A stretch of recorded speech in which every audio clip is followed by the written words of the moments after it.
I brought a drone, a commercial industrial drone, mainly because you've all mentioned it today and you seem to think it's very scary. It's a drone, and I brought it partly because this is only possible because of artificial intelligence. This thing, literally, that my company produces, it corrects midair 400 times per second as a function of artificial intelligence.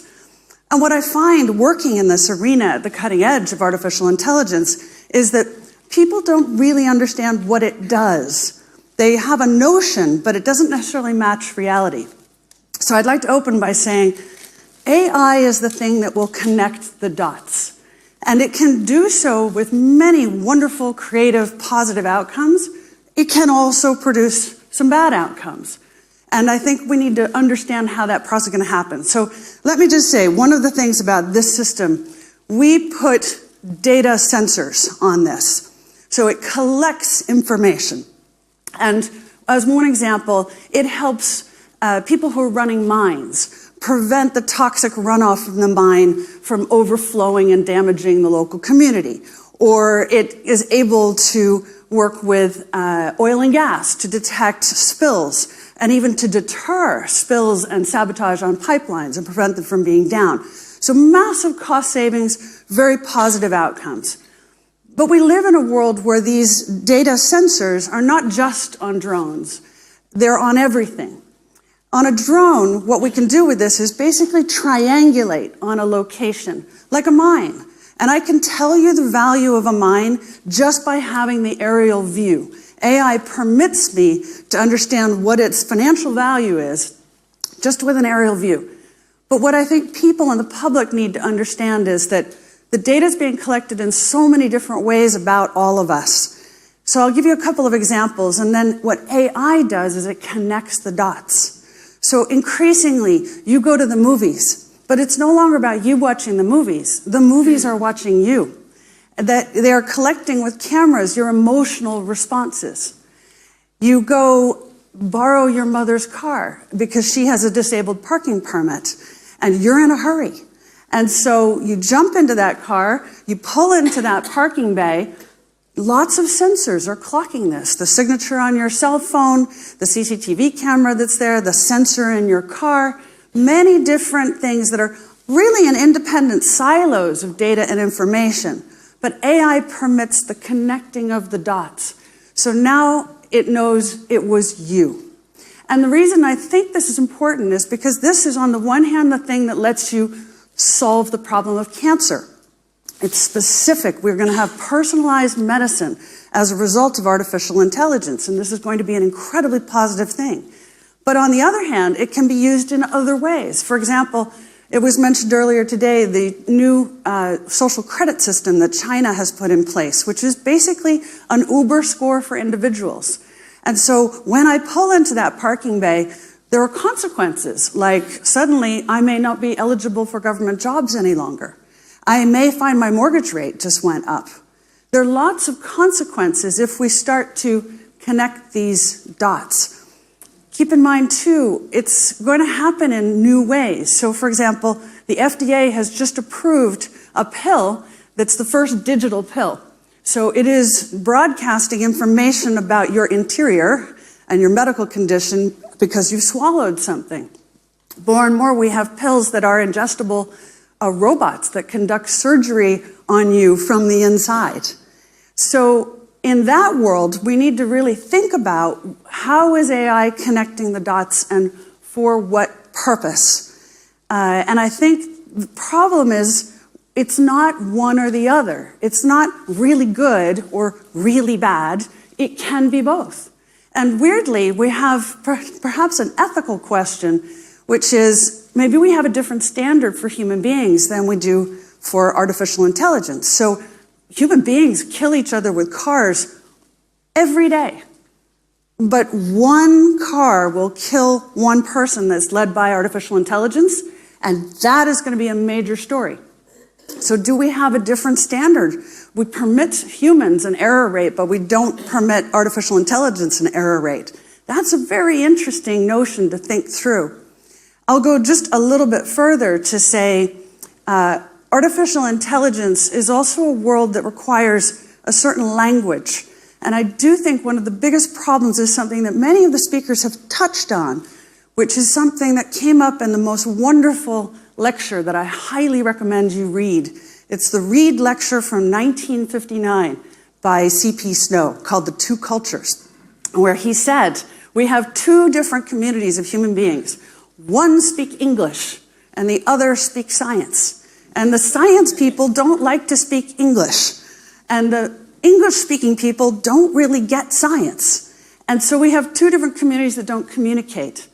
And I think artificial intelligence is going to be a victim of this very profound cleavage that seems to exist in every language set, everywhere in the world, the divide between those who get science and those who don't.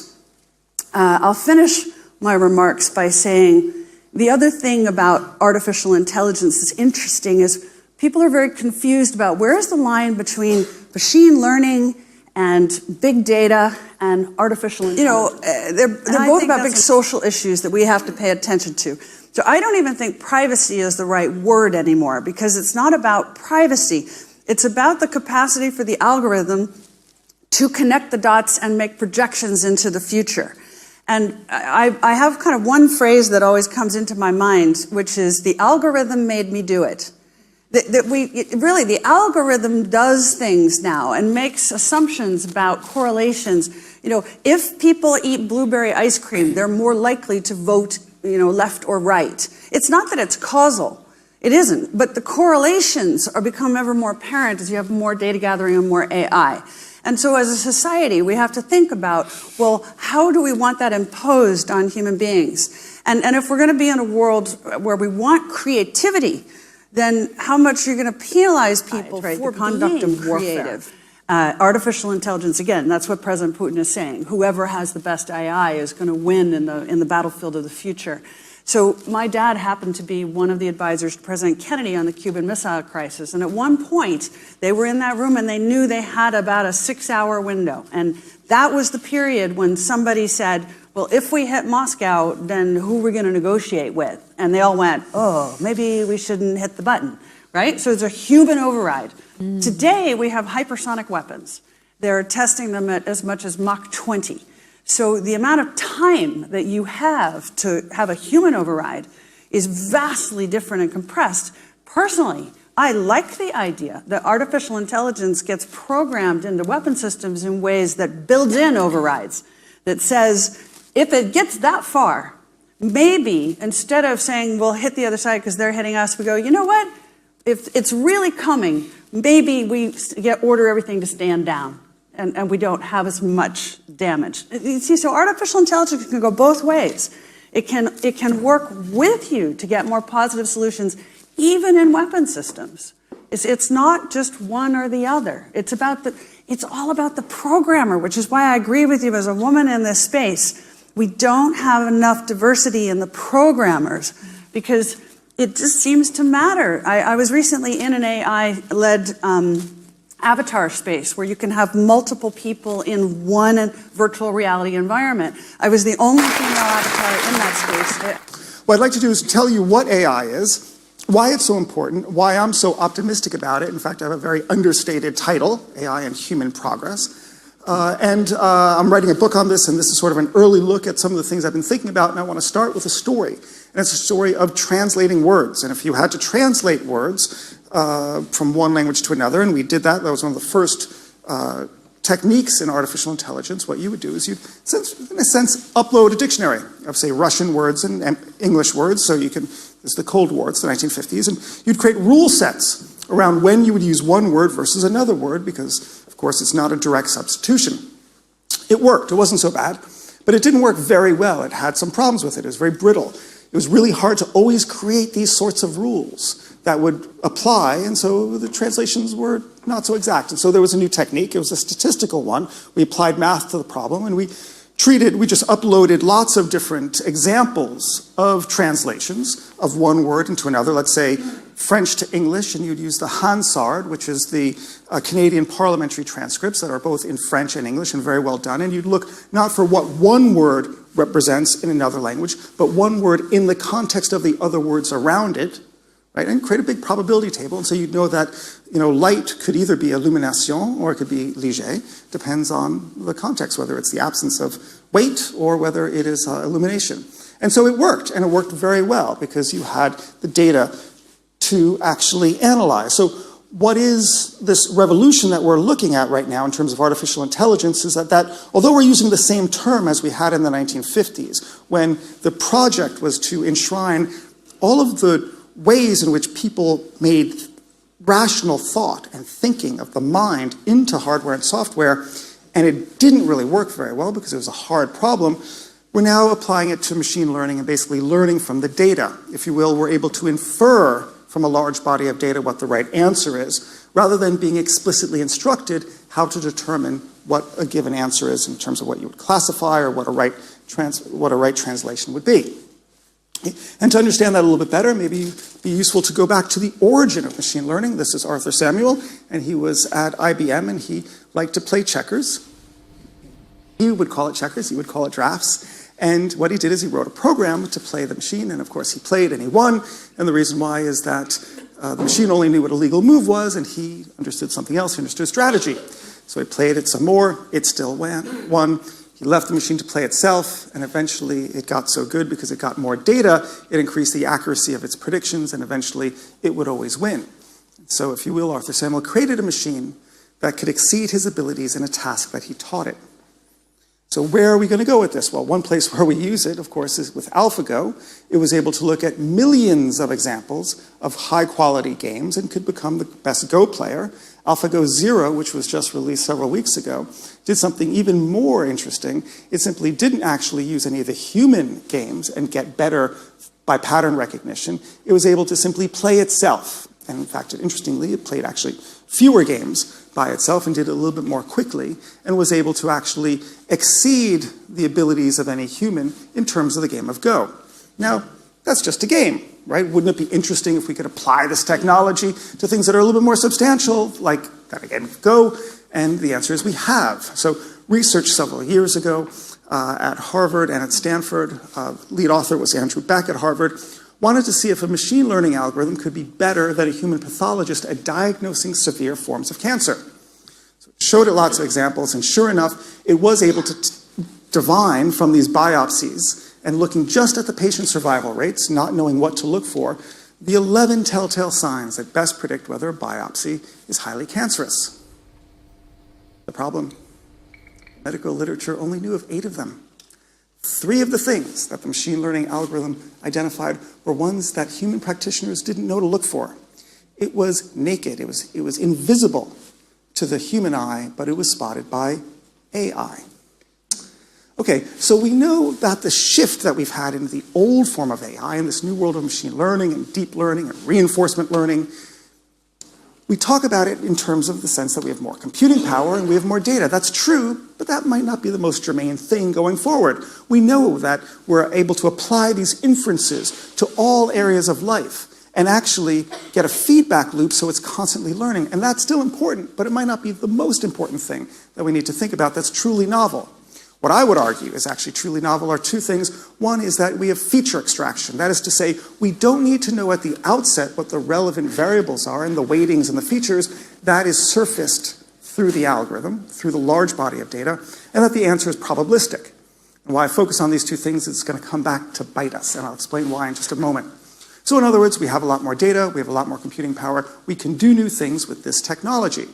AI is going to be better than human beings in terms of the scale of what it does, the speed at what it does, and the accuracy of what it does, a little bit like the example of the human pathologist. But what's interesting here, if you think about it, is the argument of complexity, the question of, will it know more than us? And the answer is, well, yes, absolutely. For one reason, it'll spot things in the data that we ourselves wouldn't have spotted. That is the example of pathology. And another reason why is that it can search the entire problem space and come up with an answer that we ourselves wouldn't be able to figure out, simply because it can do it faster and better. And I'll give you an example of that. So if you wanted to create a cabin partition of an airplane, Airbus wanted to do that and had certain design constraints in terms of the size and the weight and the strength. And so what it was able to do was actually put it through what's called a generative algorithm. It makes lots of small little incremental changes, small little permutations at each increment for the purpose of seeing whether this is the optimal one or not. And instead of having designers come up with 40 different prototypes, it had over 10,000 different prototypes, all with small little design changes until they found exactly the one that was optimal for the purpose at hand. In fact, it's something that could only be created by a 3D printer. And if you look at it, what's interesting is you don't have to know anything about aircraft design, and you know there was not a human mind that created this thing, right? You can tell right away this was created by an algorithm, right? An alien intelligence, right? ET created this. So what does this mean? Well, if you extend it a little bit further on in a very responsible way, not in a science fiction way, in a responsible way, the first thing that we'd know is that we could learn things that were almost unknowable in the past because it might have taken humanity 100 years to learn, and now we'll learn it a little bit more quickly. So it was only about 150 years ago that Faraday here demonstrated one of the most basic fundamental features of the physical universe that had always existed, right? Electricity for eons. Right? But when Adam Smith was writing about human transactions, and when Aristotle was coming up with the politics, they had no idea of electricity. So it begs the question, what are the fundamental features of the physical world that we live with all the time, every day, but we're actually unaware of, but we will become aware of with this new technique that will expose it to us in the same way that it's better than a human pathologist at diagnosing severe cancer.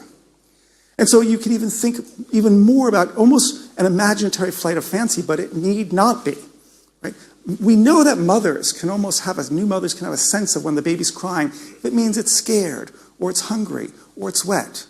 So will we be able to use this technology, instead of beating another algorithm at Go, communicate with other animals like dolphins? It sounds like science fiction. I think it's very practical and very reasonable to think, yeah, in certain ways we may be able to use this technology to do just that.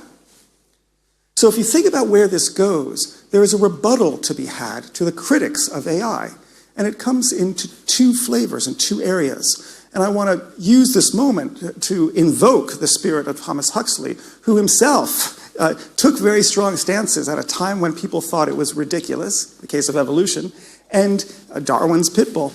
Right, to step forward and say there's a muscular rebuttal that needs to be made in defense of artificial intelligence. And the first one is in the area of jobs, and the second one is in safety. In the case of jobs, I think there is going to be a problem, but it's probably not going to be quite as dramatic as the naysayers believe. If you think of the case of pathologists, if we're able to learn new things at low cost about our propensity for certain diseases or diseases that we have latent in ourselves, we might need more pathologists rather than fewer of them. But their job changes. They're more like healthcare coaches to us now. Likewise, in terms of safety, many people believe that AI can destroy humanity. Stephen Hawking, Elon Musk, Bill Gates. Actually, I think that we need AI to save humanity. If you think about climate change and disease and managing cities on an efficient way, AI can help us do those things. I fear a world without AI. But it comes at a cost. Nothing's for free. And the two costs are in the area of privacy and transparency. And the issue, I think, the outcome, is not the one we'd be totally comfortable with. And so we need an important debate about that. The first one in terms of privacy. If you followed me so far that this data is so valuable and we can learn new things from it that we never could before, well, instead of having laws that actually obstruct the collection, storage, and processing of personal information, you could say that, in fact, we might have a moral obligation to actually use personal information for the social good that it can bring, and we actually want to encourage this. Sure, we need rules around it, but what we do know is that when the privacy regulator here in Britain beat up DeepMind for not following all the small little minutiae of the privacy regulations, but we're trying to do an incredible thing by reducing disease for people who might otherwise die, they should be applauded for that rather than beaten over the head. You could say that we have a moral obligation to use data. The second, in terms of transparency, the way the algorithms work, the way the feature extraction works, is that we know we get a better result, but we don't actually always know why it got that result. The statistical approach, the classical traditional statistical approach, is transparent. We have explainability. But the AI approach, the deep learning approach, is not transparent. We do not have explainability. It's locked up like a locked book. And so, although some people are creating software in which you can actually go from obscure to transparent algorithms, and you can choose it for compliance reasons, society's going to have to make a decision between performance and explainability and interpretability. And if you think about it, the default setting, the orthodox view is because we've had transparency in existing relations of how human affairs are conducted, so too we need to preserve those same democratic safeguards of transparency and democratic accountability in the algorithm. And I'm not so sure. Now, I understand that the secular and the scientific tradition was basically shucking a world of accepting knowledge on blind faith into using reason. But if you think about where it's headed, you might want to actually allow a little bit of faith in the algorithm as long as it's constantly being revalidated, even if you don't understand why, because you know that it's coming up with a better decision, that this is cancerous and this is not, that this self-driving car should turn this direction and not that way, that this person should be denied a loan rather than given one. It's going to be a tough thing for us to think about. And as we do this, and as algorithms make more decisions in the world, what it's going to come to is a question of what is true, what is ground truth, not what the data represents, but what is really there. But there I'm optimistic too. Our tools have always allowed us to soar past what we appear to see into things that really are. How does artificial intelligence come into this debate? Well, AI and machine learning and things like it are, of course, part of this progression. And I think they're, and big data, there's this ability to collect enormous amounts of data. And some of my work has involved dealing with these enormous data sets. Some of our works in trying to understand in testing the theories about cities has involved using cell phone data, using cell phones as a detector of human interaction, social interaction, and movement. I mean, it's extraordinary. So it's almost like we're tagged every molecule in this room. It's amazing. So billions and billions of these phone calls need to be analyzed, and we've done that kind of work. And that's fantastic, So, on the one hand, these techniques are very powerful and extremely useful. But one of the serious problems with them is that there's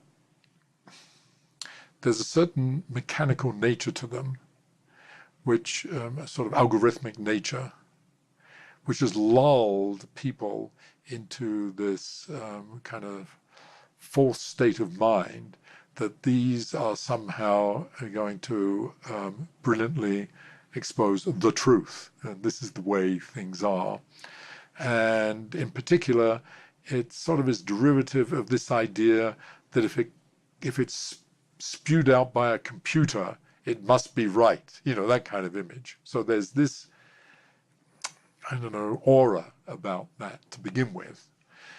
It's coupled with the IT revolution, ideas that are of data, especially promoted by Google, just simply as a search engine. It's fantastic. So all of those kinds of things. So as a package, it's very seductive. But the problem is that it would be dangerous, stupid, and highly counterproductive to think that that's going to supplant science, the traditional scientific methodology, observation, experiment, data, phenomenological theories or phenomenological models leading to conceptual theories, mathematizable, and so on, which are predictive and which are general. And it's the great power of much of science, is that it's general. If you write down, I could write on this board here in a corner, Newton's laws of motion and Newton's law of gravitation. And implicit in that is almost everything around us. So that contains an infinite amount of data. And that is amazing, that it's so compressed and parsimonious and conceptually so phenomenal. And that's been the power. And where all this has come from. Wouldn't have any of this. You wouldn't have, Maxwell's equations, being able to put them into a mathematical language, which explains all of electricity and magnetism at that time.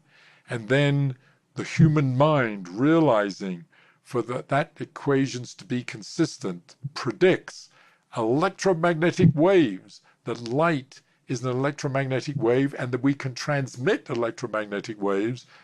My God, you wouldn't have, that was so revolutionary and it's had such an impact on us. Certainly wouldn't have IT, that's for sure. So that is extraordinary. So we need to keep that. So I am a big fan, frankly, of all of these techniques. I'm fine with them. I'm not a fan of people that raise it to the level at which it is the dominant mode in which we do science.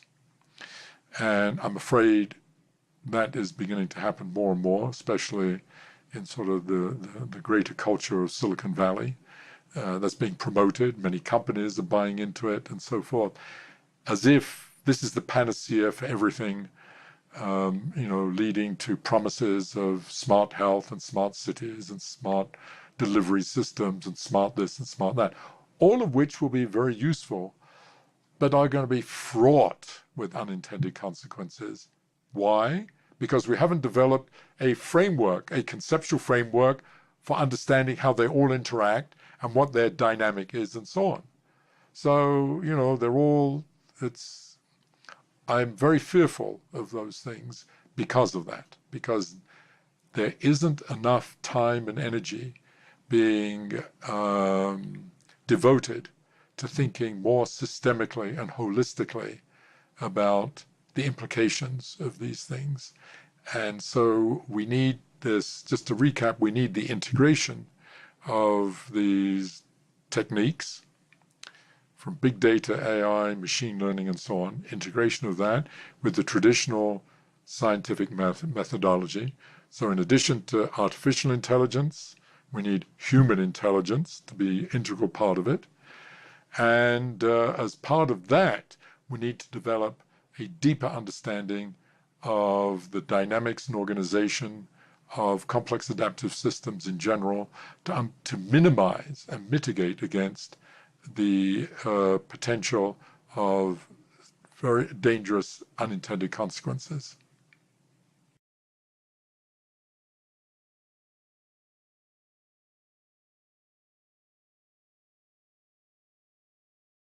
Do you want to add anything, Kenneth, on any of these issues? Everything's already been said, but not everyone has said it. It's a joke. Exactly.